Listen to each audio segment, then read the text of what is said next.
बिस्मिल्लाहिर्रहमानिर्रहीम। अस्सलाम वालेकुम। इमेजिन करें वाइट हाउस में एक शख्स आए और वो आकर डोनाल्ड ट्रंप को धमकी देने के लिए आए, तो आप इमेजिन कर सकते हैं कि ट्रंप का रिएक्शन क्या होगा और क्या मामला होगा। अब इस सारी सूरत हाल में बिल्कुल बंद गली में पूरा यूरोप, अमेरिका, यूक्रेन, रशिया ये सारे दाखिल होने जा रहे हैं और इसमें अहम तरीन मीटिंग हुई है। और इस सूरत हाल में जब ये मीटिंग जारी थी वाइट हाउस में, और किसके साथ, नेटो का चीफ आया है डोनाल्ड ट्रंप से मिलने और उसको बताने कि आप रेड लाइन क्रॉस कर रहे हैं, ये मामला बड़े ख़राब होने वाले हैं, फिर हम आज़ाद ना हो जाए। ये मामला क्या, उस सूरत हाल में इतने ख़राब मामला हो गए कि यूक्रेन ने दोबारा हमला कर दिया, जिसको पहले रूस ने यानी मामला को ठंडा किया था।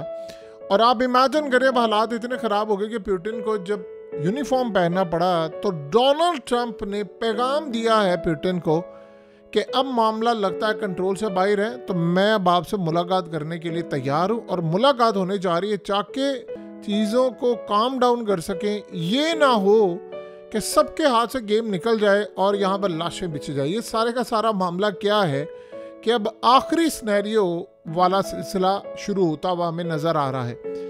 अब जरा सिनेरियो समझिए, व्हाइट हाउस के अंदर आया है नेटो का चीफ। अब एक बात आप ज़हन में रखिएगा, नेटो से अमेरिका निकलना चाह रहा है, नेटो की ही सारी लड़ाई है यूक्रेन की जंग की, और ये पूरी दुनिया के अंदर ये इजराइल भी यही चाह रहा है।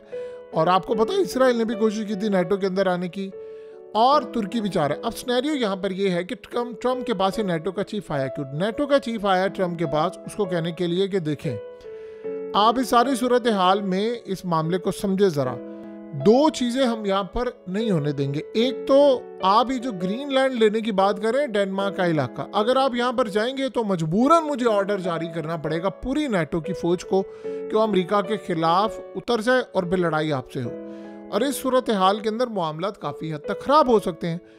ट्रंप ने उसको जो सुनाई है वो कमाल है, और असल में वो कह रहे हैं हम मिलकर काम करना चाहते हैं, प्रेसिडेंट आगे बढ़े। उसने कहा कि सबसे ज़्यादा पैसा देता है अमेरिका, ठीक है, तो हमें ना अगर ये सुनाना कि फलाना काम है फलाना काम। उसने कहा देखिए रूस हमसे आगे निकल गया, उनके पास ताकत कितनी है, आप पीछे हट जाएंगे तो फिर नेटो का मामला क्या होगा, फलाना क्या होगा। चाइना देखिए किस लेवल पर पहुँच चुका है। और इस सूरत हाल में अगर आप भी सूरत हाल में हमारे साथ लड़ाई करेंगे तो फिर मामला ख़राब हो जाएंगे। तो बेहतर ये है कि आप नेटो के साथ चलें जैसे पिछली एडमिनिस्ट्रेशन चलती थी। असल में डोनाल्ड ट्रंप ने उसको बड़ा क्लियरली बता दिया है कि जो नेटो का खर्चा है ना, ये 70% हमने उठाया हुआ है, ये तुम्हारी इतनी औकात नहीं है कि तुम लोग ये काम कर सको। तो नेटो अमेरिका के पैसों पर पलता है, यूरोप का उसमें कोई कंट्रीब्यूशन। ट्रंप ने उसके मुंह पर कहा है कि ये बिल्कुल ठीक नहीं है कि हम पैसा दें और बाकी फैसले हो। यानी वो ट्रंप बिल्कुल बात ठीक कह रहा है कि भाई पैसा हम दें और 70% पैसा हमारा हो और बाकी सारे जितने भी, क्योंकि सबसे बड़ा बजट तो इनका है ना, तो वो असला चीज़ें देते हैं, उससे कहा सबसे ज़्यादा हमारा हो और आप ये काम करें। अब इस सूरत हाल में अभी तक इमेजिन करें ये फैसला नहीं हो पाया कि सारे के सारे मामलात में यूक्रेन को नेटो में शामिल करना है कि नहीं। इतने बड़े पैमाने पर ये लड़ाई है, तो यहाँ पर उसने बड़ा क्लियरली बता दिया है कि नेटो की अगर ये रेड लाइन क्रॉस होती है तो फिर अलविदा, हम नेटो छोड़ देंगे और निकल जाएंगे। और नेटो चीफ को बड़ा क्लियरली ट्रंप ने कह दिया कि धमकियाँ ये अमेरिका के सदर के आगे नहीं चलने वाली। तो हमारे पास पूरी ऑप्शन है, हमारे पास इत्तेहाद करने के लिए बड़ा कुछ है। मज़े की बात यह है कि नेटो का चीफ कह रहा है ट्रंप को कि रूस के खिलाफ हमें लड़ाई करनी, और ट्रंप उसको कह रहा है कि मेरे इत्तेहादी बनने जा रहा है रूस।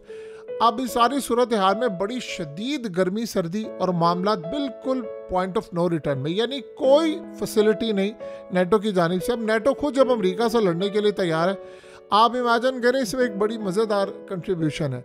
तुर्की क्या चाह रहा है कि अमेरिका नेटो से अगर निकल जाता है तो मुझे आप एंट्री दे दें। तो नेटो वाले कहते हैं अब भाई तुम्हारी अपनी करेंसी गिर रही है, तुम खर्चा उठा पाओगे? तुम तो अपना नहीं खर्चा उठा पाते, तो इनका क्या उठाओगे? बहरहाल ये धमकी आमेज एक मीटिंग थी ट्रंप के लिए। अब जरा सिनेरियो समझिए, ट्रंप की मीटिंग होने जा रही है पुतिन के साथ। सिनेरियो ये हुआ कि पुतिन ने कल यूनिफॉर्म पहन लिया और कुछ रीजन में चला गया। अब जब पुतिन ने यूनिफॉर्म पहना है तो उसका साफ मतलब है कि जंग अब पॉइंट ऑफ नो रिटर्न की तरफ जा रही है। यानी अब मिसाइल भी लगने वाले हैं, दस्तखत भी हो गए, हमला भी होगा, तबाही भी होगी, बर्बादी भी होगी, और साथ में एक गेट ओपन कर दिया है। और ये बड़ा इंटरेस्टिंग है कि कल पहले लिबास के पहना यूनिफॉर्म और रात को प्यूटिन ने आकर बड़ा अजीबोगरीब मामला कह दिया। उसने कहा देखिए हुआ क्या है कि अमेरिका ने, यूक्रेन ने कहा है कि 30 दिन की जंग बंदी करे। प्यूटिन क्या चाह रहा है और ट्रम्प क्या चाह रहा है? ट्रम्प ये चाह रहा है कि चलो अगर कुछ नहीं होता तो 30 दिन की जंग बंदी हो, पहले हम इसको एक्सटेंड करेंगे, फिर 2 महीना, फिर 6 महीना, फिर उसके बाद परमानेंट आएंगे। अभी तो कोई कम से कम जंग बंदी तो हो ना, पिछले 3 साल से लड़ाई जारी है। तो ट्रम्प ये चाह रहा है कि गजा वाला मामला हो जाए, कि जैसे अभी जंग बंदी हुई है, आप कुछ भी कहें, चाहे वो इजराइल, ये वो, इनकी आपस की लड़ाइयाँ, दोबारा हमलों की बातें, लेकिन फिलहाल जंग बंदी है ना, तो क्रेडिट तो ट्रम्प को गया है ना। जितना मर्जी हो, काम डाउन तो हुई है ना चीज़ें। रमज़ान के रोज़े तो रखे जा रहे हैं ना गजा के अंदर, इलेक्ट्रिसिटी भी बंद कर दी है, जो कुछ भी है, लेकिन काम डाउन तो चीज़ें हैं ना। एग्जैक्टली ये सूरत हाल है। ट्रम्प ये कह रहा है कि एक दफ़ा मामला ठंडा हो जाए, एक दफ़ा जंग बंदी हो।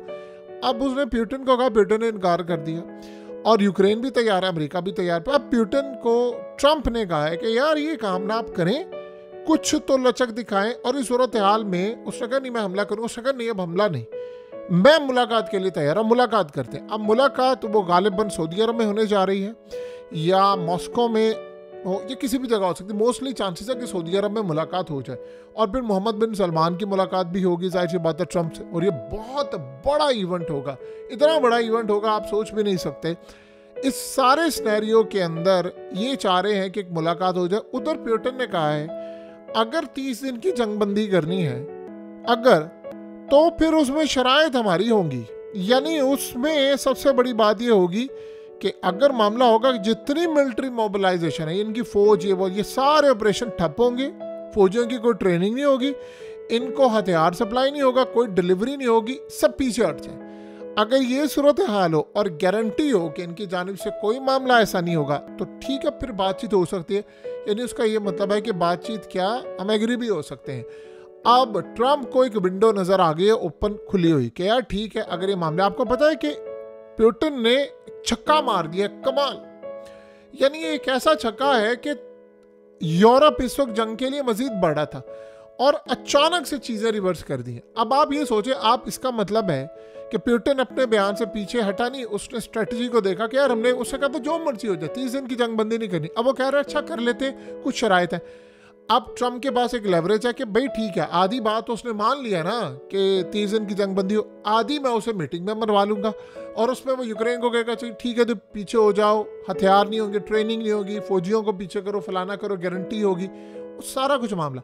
अब यूरोप को ये बात समझ आ गई है कि यार ये नेटो का मामला सिलसिला ठीक नहीं हो पा रहा, ये ट्रम्प भी कर रहा है जो कर रहा है। इस सारी सूरत हाल के अंदर नैले पे दहला फेंक दिया, और ट्रम्प ने कहा ब्रिटेन को ठीक है मैं मुलाकात करने के लिए आ रहा हूँ, हम मुलाकात करते हैं और इसको फाइनलाइज करते हैं। और प्यूटिन ये कह रहा है कि ठीक है फाइनलाइज अगर करना है, ट्रम्प को समझ आ गई है कि बहुत सारी चीज़ें अगर मैं यहाँ पर मनवा सकता हूँ तो मैं दुनिया में पैगाम दे सकता हूँ कि देखो मैंने जंग बंदी कराई, चाहे 30 दिन के लिए, इसे 30 दिन को आप 2 महीने बाद में कर लें और फिर 1-2 महीना करके इसको फाइनल ख़त्म कर सकते हैं। और इस सूरत हाल के अंदर यूरोप का जो प्रेशर आ रहा है, वो जो मुलाकात हुई है कि जी सारा यूरोप मिलकर अब यूक्रेन को असला देगा, वो हमला करेंगे, वो लड़ाई करेंगे, वो जंग करेंगे, वो कह रहे हैं मैंने ऑरस्टिक मिसाइल मारना है, वो कह रहे हैं मैंने ये करना है।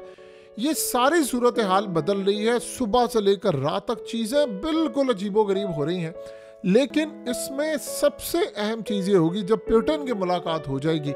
देखिए आप वो सिनेरियो देखने वाला होगा कि ट्रम्प की प्यूटिन से होगी मुलाकात और उसमें इज्जत होगी, बातचीत होगी, मर्तबा होगा, बराबरी होगी। और वो मुलाकात जहां पर ज़ेलेंस्की को जलील करके, धक्के मारकर व्हाइट हाउस से निकाला गया, खाना भी नहीं उसको दिया गया, लंच भी नहीं दिया गया। इमेजिन करें ज़रा कि प्रेसिडेंट का प्रोटोकॉल होता है कि उनको लंच है, उनकी टीम को खाना तक नहीं उनको मिला। आप यहाँ से अंदाज़ा कर सकते हैं कितने बड़े पैमाने पर वो जलाल। यूरोप अब ये कांप रहा है कि ये क्या चक्कर है, नेटो चीफ भेजा है और ट्रम्प ने उसकी हवाई टाइट कर दी है। क्यों भाई सुन, तू बहुत ज़्यादा उड़ा है, ये इतना ज़्यादा ना उड़ो वरना ये ना उड़ते उड़ते सीधा ऊपर चला जाए। बेहतर ये है कि अपने लिमिट्स में रहो, हमारा बजट है, तुम्हारी जो तनख्वाह है ना वो हमारे पैसों से जाती है, तो औकात में ज़रा लिमिट में। हम पीछे हटेंगे ना तो यूरोप बर्दाश्त नहीं कर पाएगा। आप बताइए सारी सूरत हाल में कितनी देर से ये कभी यूक्रेन के सदर ज़ेलेंस्की से सारे यूरोपियन वाले मीटिंग करें, अभी तक किसी ने ये नहीं कहा कि ठीक है अमेरिका फारिग कर दे, हम सारा बजट उठा लेंगे। वो उठा ही नहीं सकते, उनकी औकात ही नहीं है। तो इस सूरत हाल के अंदर खेल बड़ा दिलचस्प मरले में दाखिल हुआ है और ट्रम्प देखिए क्या कमाल बात कह रहा है, उसने ये नहीं कहा कि रूस ये नहीं कर सकता, कहता है यार अभी हमला ना करना, मैं मुलाकात करने के लिए तैयार हूँ, मैं आपसे बातचीत कर लेता हूँ, मैं मुलाकात करने के लिए आज। वो ट्रम्प कह रहा है मैंने किसी जगह मुलाकात करने नहीं जाना जहाँ पर मुझे 1500-600 अरब डॉलर की इन्वेस्टमेंट का वादा ना हो। स्टार्ट में उसने कहा सऊदी अरब ने पिछली दफ़ा 600 अरब दिया था, मैं चला गया था, इस दफ़ा वो 1000 अरब देंगे तो मैं आऊँगा। तो इसका मतलब है कि मोहम्मद बिन सलमान शायद 1000 अरब डॉलर इन्वेस्ट करने को तैयार हो जाएंगे और वो वहाँ पर जाएंगे, वहाँ पुतिन भी आ जाएगा, जो मैदान सजेगा वो देखने वाला होगा।